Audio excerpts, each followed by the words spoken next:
Bonjour à vous, chefs d'entreprise ambitieux.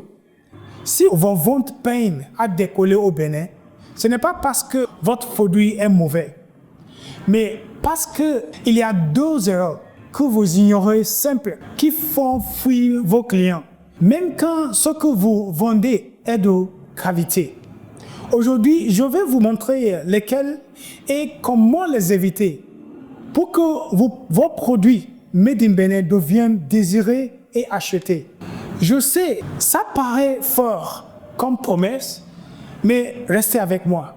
Vous voyez, beaucoup d'entrepreneurs au Bénin veulent des solutions simples, rapides, efficaces, pour pouvoir vendre leurs produits ou services et faire le profit qu'ils méritent.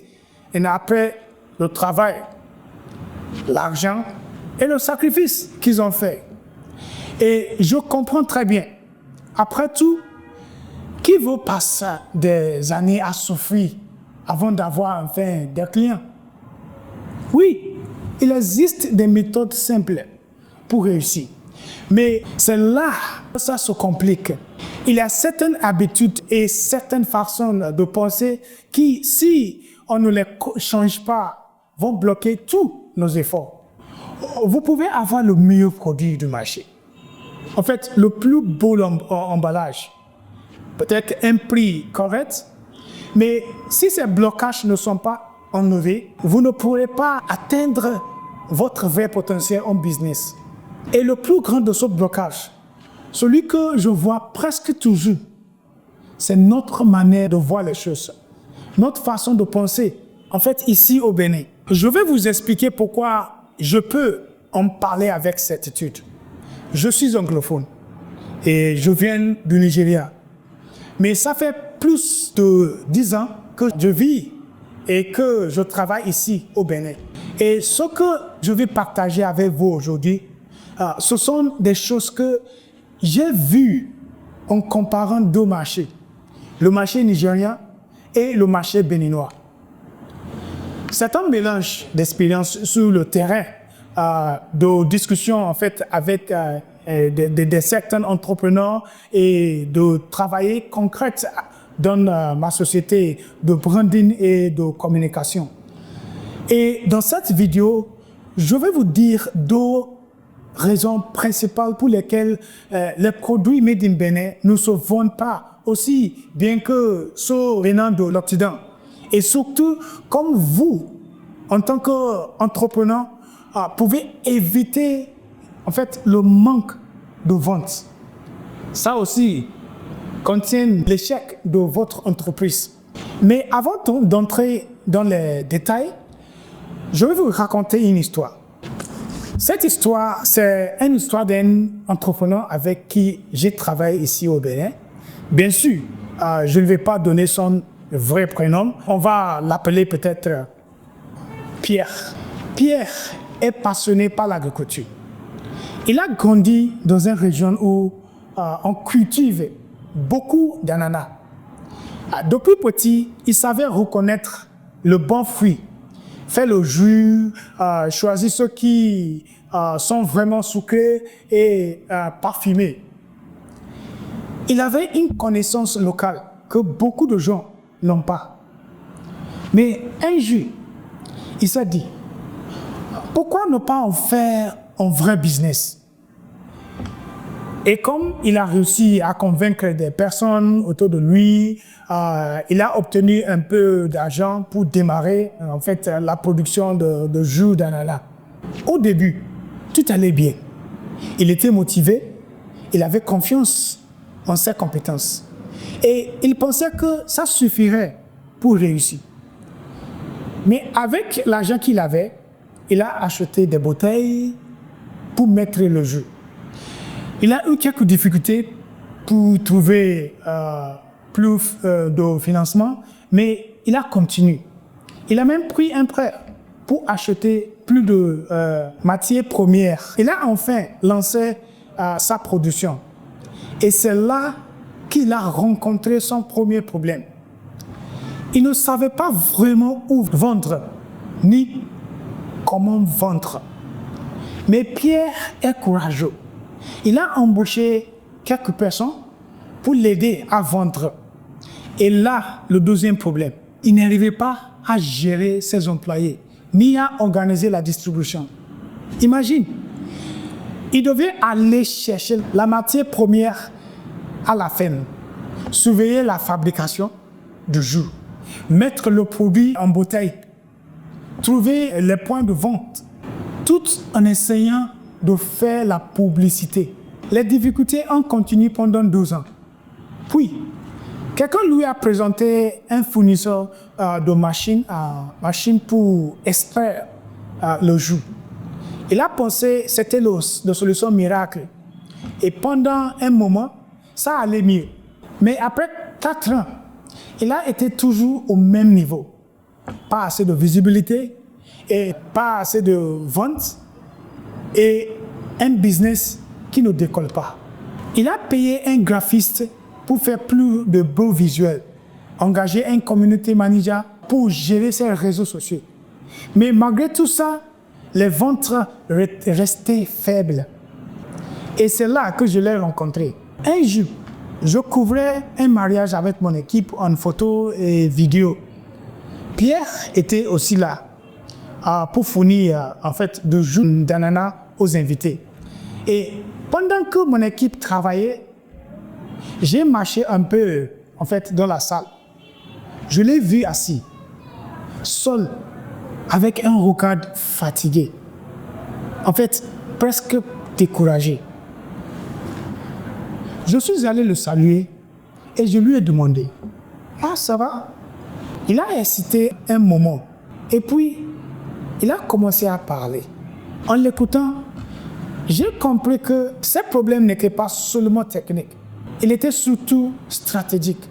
C'était les mêmes problèmes que je vois chez beaucoup d'entrepreneurs béninois que j'accompagne en branding et en marketing. Et c'est ce genre de situation qui m'a poussé à faire cette vidéo en fait.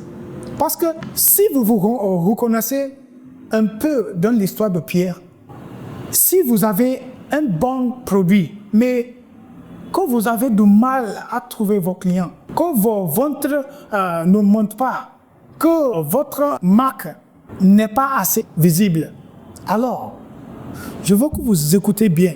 Ce n'est pas seulement l'histoire d'un producteur de jus. C'est une histoire de beaucoup de producteurs multimillionnaires. Aujourd'hui, je vais vous montrer comment briser ce mur invisible qui empêche vos produits de se vendre autant que ceux qui viennent à l'étranger. Alors, installez-vous bien, restez jusqu'à la fin et prenez des notes.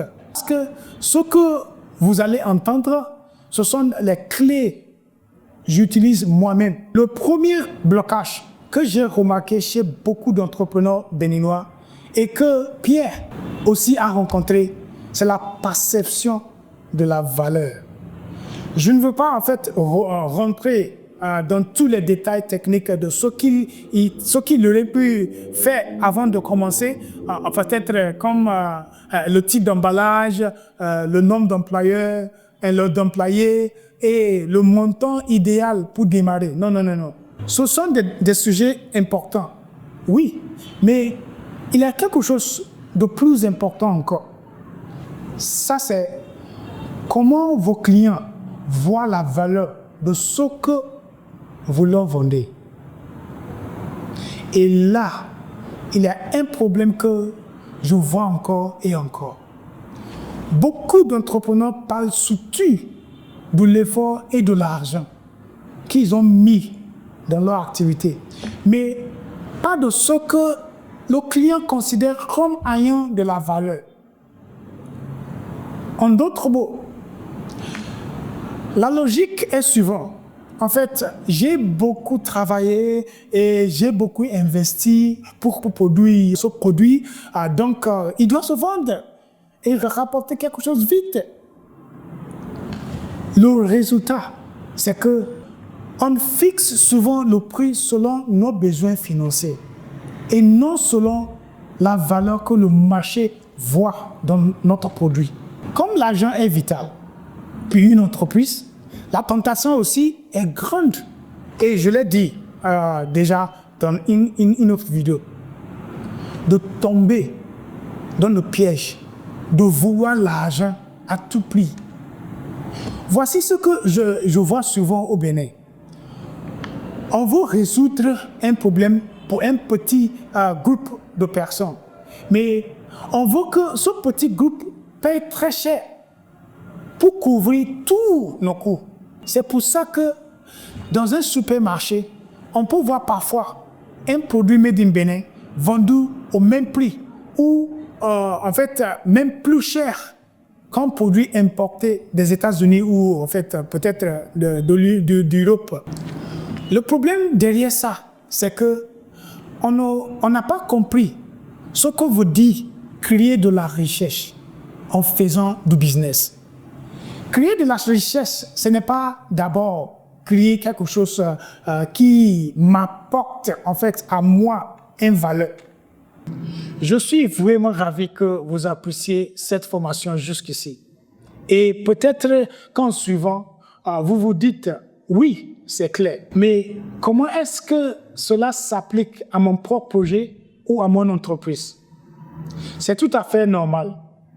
Cette formation est pensée pour être générale, mais si vous avez besoin d'un accompagnement plus personnalisé, alors vous allez aimer ce que mon équipe et moi avons mis en place.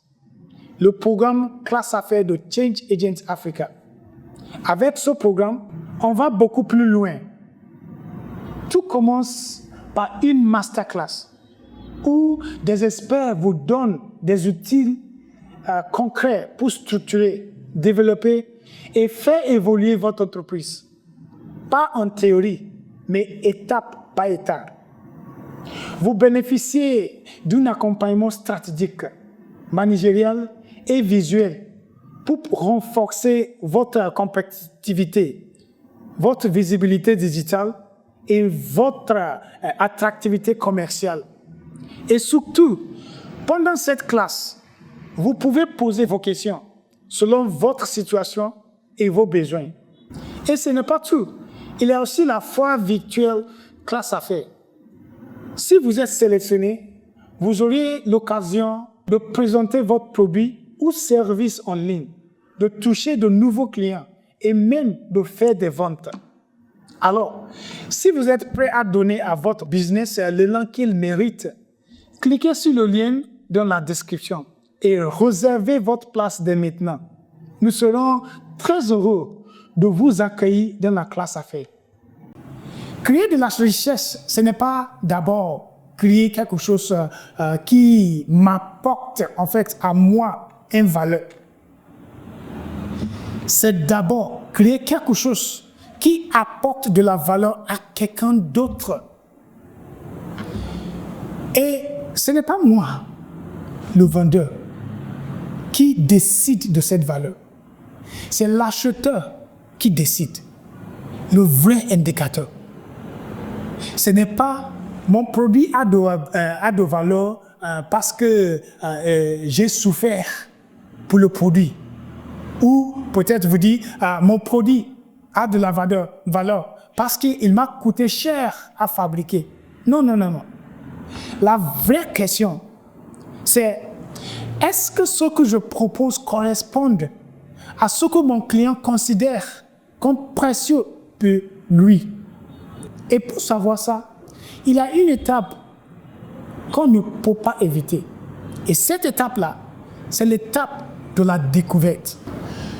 Je ne peux pas créer de la valeur pour vous si je ne sais pas ce qui a de la valeur pour vous. Pour le savoir, je dois évidemment poser des questions. Je dois parler avec vous. Je dois comprendre vos besoins. Je dois comprendre vos goûts, même jusqu'au niveau de vos frustrations.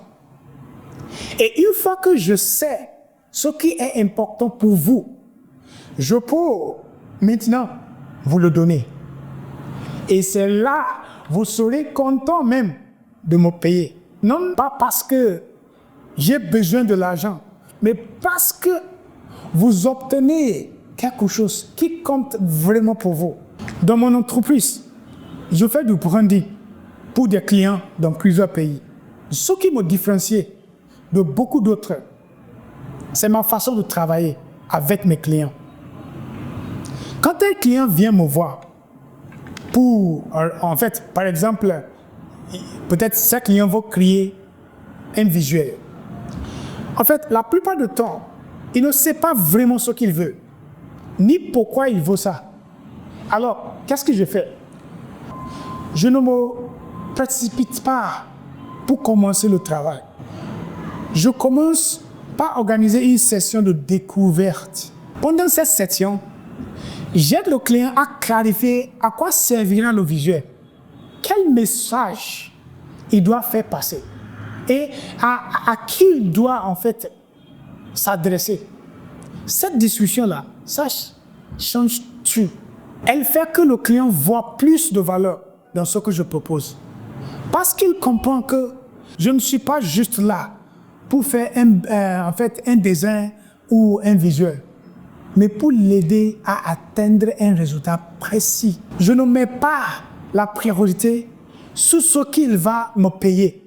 Je mets la priorité sur ce qu'il va gagner en retour. C'est d'ailleurs la raison pour laquelle je suis devenu consultant. Parce que en écoutant, en posant les bonnes questions et en faisant le bon calcul avec le client, je peux l'aider à voir des choses qu'il ne voyait pas avant. Et quand il comprend ça, il est prêt à payer, car il sait qu'il ne paye pas pour résoudre mon problème d'argent, mais pour résoudre son problème à lui. En fait, Pierre, avant de vendre son jus, aurait dû avoir ce genre de conversation avec ses futurs clients. Pas juste dire, en fait, voici mon jus est bon, achetez. Non, mais plutôt, il doit demander, qu'est-ce qui compte pour vous dans un jus d'ananas? Est-ce que c'est le goût, la fraîcheur, l'origine des fruits, l'emballage, la facilité pour boire? En fait, ce sont des expressions très importantes. C'est à partir de là, il aurait pour arranger son offre, pour que ça colle avec ce que le client considère comme ayant de la valeur. Et ça ne s'arrête pas à poser des questions. Il y a des choses précises à prendre en compte pour se connecter facilement avec ses clients et les amener jusqu'à l'achat. C'est exactement ce que nous apprenons en détail dans nos formations avec d'autres experts. Et si vous voulez, vous trouverez plus d'informations à ce sujet en fait dans la description. Je souhaite que vous allez dans la description pour avoir plus d'informations.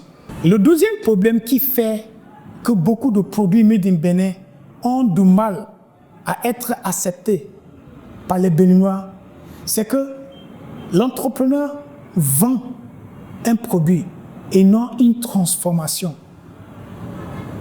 En tant que spécialiste de marque, j'ai appris l'importance des mots et l'impact qu'ils en fait, peuvent avoir sur les gens.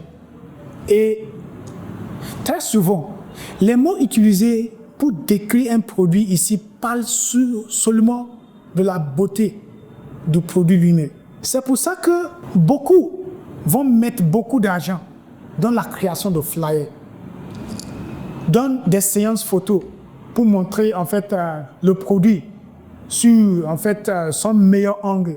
Ils vont faire une sorte de lancement avec beaucoup de bruit, ou encore dans la recherche de prix de distinction pour ce produit. Toute l'attention est sous l'objet, comme si c'était la chose la plus importante au monde. Certains veulent même absolument que leur produit soit placé à côté peut-être de produits étrangers, pensant que ça le rendra plus désirable. Mais en réalité, ça ne marche pas comme ça. En étudiant le marché béninois, j'ai remarqué que les gens ont une façon particulière de parler qui peut influencer en fait la décision d'achat, positivement ou bien négativement. Beaucoup de personnes ont des projets et ils ont aussi des idées qu'elles aimeraient réaliser. Mais elles se battent contre la peur ou la crainte d'être en fait critiquées. Et souvent, face aux critiques-là, elles abandonnent. Alors imaginez, si vous sortez un produit qui ressemble à ce qu'elles voulaient faire depuis longtemps et que vous faites beaucoup de bruit autour, il y a de fortes chances que certaines personnes, au lieu de vous soutenir, commencent à vous critiquer. Pas forcément parce que votre produit est mauvais, mais parce que votre réussite leur rappelle ce qu'elles n'ont pas encore osé faire. Par contre, si vous mettez votre énergie à parler du problème que beaucoup de gens vivent et que vous montrez comment votre produit peut leur transformer, alors l'attention change. Les gens ne se concentrent plus sur vous, vos succès ou votre produit comme un objet, mais sur la transformation qu'ils peuvent vivre grâce à ce que vous proposez. La vérité, c'est que la plupart des gens ne payent pas seulement pour un produit, mais pour la transformation qu'il leur apporte. Montrez-leur alors jusqu'où vous êtes allé pour rendre cette transformation réelle et visible. Montrez-leur que vous avez pensé à leur bien-être, à leur confort, à leur réussite, avant même de penser à vendre. Je crois profondément que vous pouvez beaucoup bénéficier de cette formation et que vous aimeriez que je continue et j'aille plus loin sur ce sujet. Mais je vais garder le reste pour une autre fois. Mon objectif est de partager avec vous le niveau de connaissance, en fait l'expérience, même les informations précieuses que j'ai accumulées afin de vous aider à grandir et réussir dans vos affaires. Alors, si ce que vous venez d'entendre vous a été en fait utile, allez voir dans la description de cette vidéo. Vous y trouverez des liens pour attirer plus d'attention sur vos produits et en fait répondre à certains de vos besoins d'entrepreneuriat. Et surtout, je souhaite que vous vous abonnez, s'il vous plaît, pour ne pas rater d'autres vidéos comme celle-ci, qui peuvent vraiment changer les choses dans votre business. Alors, on se retrouve très bientôt pour la suite. Merci beaucoup.